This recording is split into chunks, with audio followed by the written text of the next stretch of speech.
Yo, what's up guys, welcome back to the channel. In today's video, let me share with you the best way to invest in stocks using Cash App. Alright, so the best way to invest in stock using Cash App is to keep your approach simple and disciplined.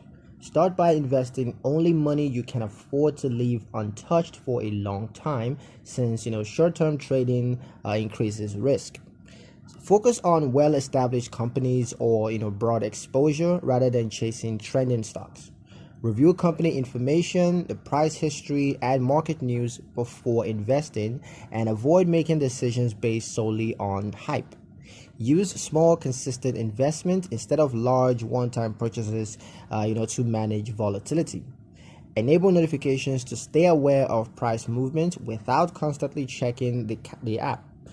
A calm, long-term mindset helps to make stocks investing on Cash App more stable and, of course, sustainable.